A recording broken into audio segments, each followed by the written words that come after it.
For our second video for January, we shall focus on handling difficult people. Needless to say, it is one of the biggest stress contributor to employees. We shall learn from Michael on how to tackle difficult people. Let's watch together.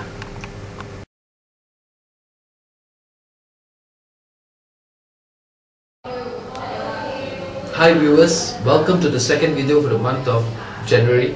For those of you who are here for the first time, a warm welcome to People.wmv.com. My name is Michael Xavier.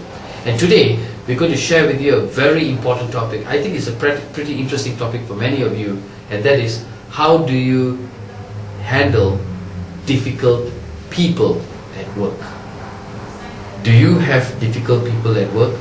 Well, I think that's a very silly question, because in any organizations you go, there's bound to be some difficult people at work. But what is difficult people? Generally, if you ask me, there's no such thing as difficult people.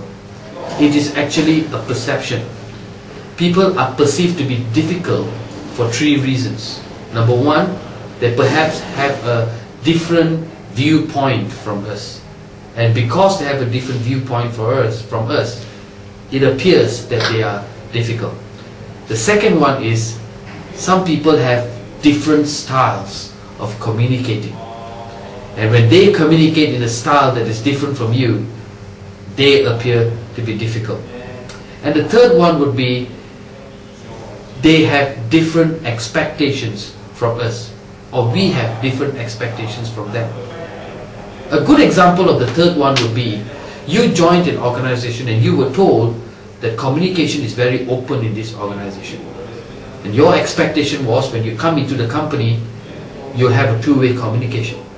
Then you realize that when you say something, there's no feedback, there's no response. And then you realize, this is not what I had expected. Or others would have thought that you are going to be someone who speaks less and listens more. But then again, when you came into the organization, you had a lot to share, and people were just not ready for too much information at an early stage. So different viewpoints, different styles, different expectations. You're probably wondering, so Michael, how do I overcome this situation? How do I deal with people who are different from me? And it's actually very simple. It's totally crucial for you to walk into a workplace, into an office, with an open mind, and not to have any preconceptions, not to have any expectations. Leave the options open. Be impromptu in dealing with the different situations that await you.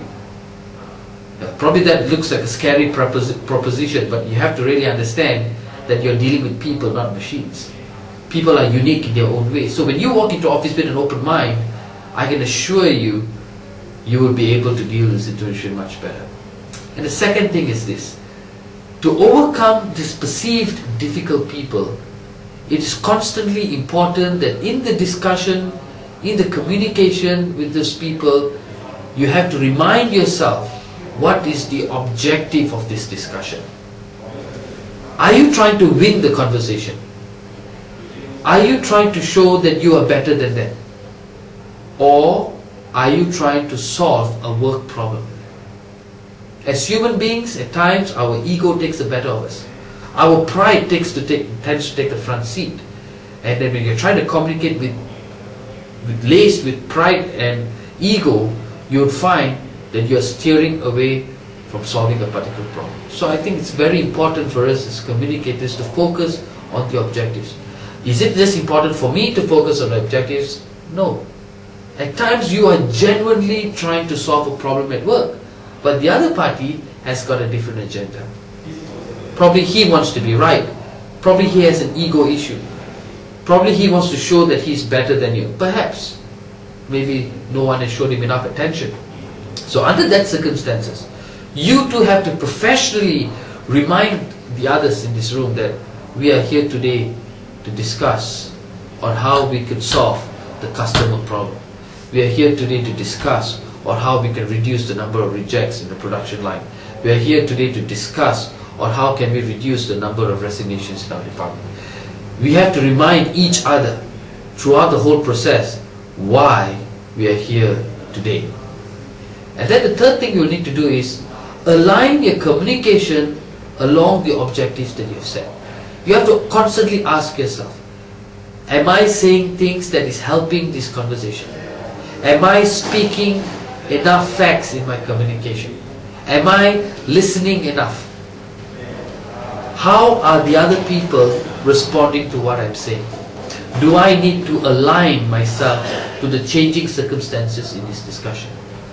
Well, if you're able to do that consciously, I assure you, ladies and gentlemen, there will be no difficult people in your environment, in your organization. Just remember these 3 steps. Keep an open mind with no expectations.